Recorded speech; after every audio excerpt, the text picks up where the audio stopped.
Cox's Bazar bus terminal আদর্শ বালিকা মাদ্রাসার অধ্যক্ষসহ 4 থেকে 5 শিক্ষকের বিরুদ্ধে উঠেছে দুর্নীতির অভিযোগ।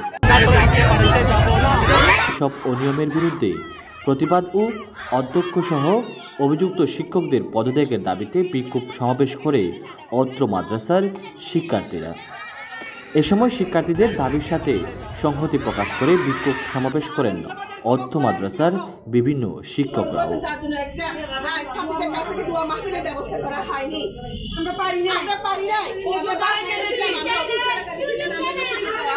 বিল্ডিং দখল করে নিজের ঘর, নিজের ফ্যামিলি, পরিবার পরিজন, আত্মীয় স্বজন নিয়ে নিজের ঘর বানিয়ে সে 18 মাস সেখানে অবস্থান করছে। এখন শুধু তাই নয়, মাদ্রাসার সমস্ত টিচারদেরকে সেখানে আয়নাঘর বানিয়ে, মাদ্রাসায় কোনো মিটিং হয় না, তার আয়নাঘরের রুমে ডেকে নিয়ে আমাদের টিচারদেরকে 34 জন টিচারদেরকে টর্চার করে, যাবতীয় মেন্টালি এত বেশি টর্চার করে। শুধু তাই নয়, সে তার ওই ফ্ল্যাটে মাদ্রাসার ভিতরে হোস্টেলের মেয়েদেরকে নিয়ে মনোরঞ্জন করে, সে এপ্রিজেন্ট করে। আমি 20 বছর কোরআনের তাফসীর পড়াইছি এখানে, সে মুসলমান হতে পারে না। কোন সেকুলার কোন মানুষ, সেকুলার তারা তো মানুষ, মানবতাবাদী, এই কাজ করতে পারে না যে সে ইসলামের নামে, কোরআনের নামে সে কৌলা করছে। সে আলেম সমাজের কলঙ্ক, এই বিয়াদব, এই মৌলানা বিয়াদব, আলেম সমাজের কলঙ্ক। সে পক্ষে তাদের সাথে সহমত পোষণ করি, আমরাও তাদের দাবি দেওয়া আদায়ের জন্য। অনেক একটা বড় দুর্নীতির বিরুদ্ধে আমি জেনে গেছিলাম, তখন আমাকে বলা হয়েছিল এই কথাটা যাতে বাহিরে না যায়, এই কথাটা যাতে এই অফিসের এই রুমের বাহিরে না যায়। আপনাকে একটা বই দেখিয়েছে, হুমকি দিয়েছে, আমাকে হুমকি দেওয়া হয়েছিল। সময় শিক্ষার্থীরা বলেন, আমাদেরকে বিভিন্নভাবে হয়রানি করে, যেমন মাদ্রাসার শিক্ষকদের কাছ থেকে প্রাইভেট না পড়লে পরীক্ষায় নাম্বার কম ও ফেল করে দেয়, আর যারা প্রাইভেট পড়ে তাদের নাম্বার বাড়িয়ে দেওয়া হয়। শিক্ষার্থীরা আরও বলেন, আমাদের মাদ্রাসায় বিদেশ থেকে বিভিন্ন ডোনেট আসে, আমাদেরকে তাদের কাছে এটিএম বলে শো দিয়ে বিভিন্ন অনুদান নেয়।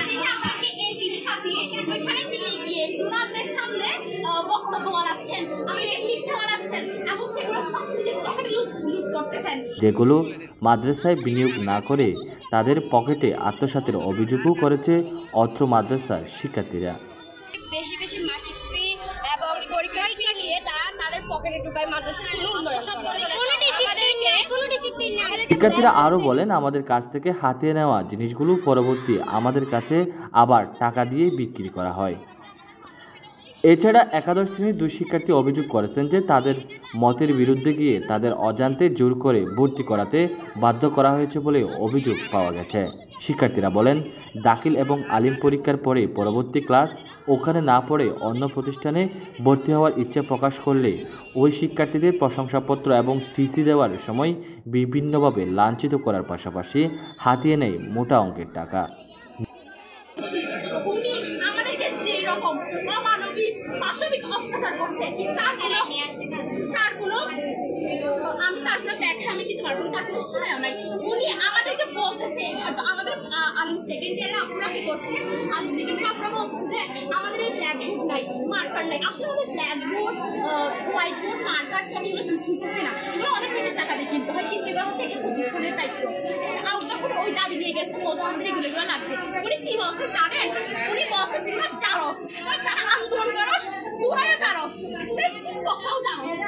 শিক্ষার্থীরা যাদের পদত্যাগ চাচ্ছেন তারা হলেন অধ্যক্ষ ফরিদ আহমেদ চৌধুরী, ডক্টর নুরুল আবচার, মাওলানা জাফর আলম, মহিউদ্দিন আজাদ, জামেনা বেগম, আশরাফুন্নেসা মান্না।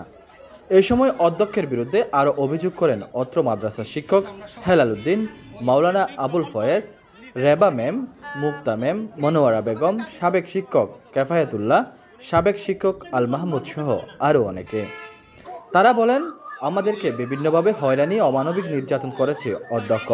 তিনি আমাদের থেকে নকল হাজিরা খাতায় স্বাক্ষর নিয়ে আসল হাজিরা খাতায় অনুপস্থিত দেখিয়ে আমাদের বেতনের টাকা আত্মসাৎ করে নেয়। তার বিরুদ্ধে কোনো কথা বললে আমাদেরকে আয়নাঘরে নিয়ে গিয়ে নির্যাতন করে। এক পর্যায়ে শিক্ষার্থীদের টুপের মুখে পড়ে ক্যাম্পাস ছাড়তে বাধ্য হয় অধ্যক্ষ ফরিদ আহমেদ চৌধুরী।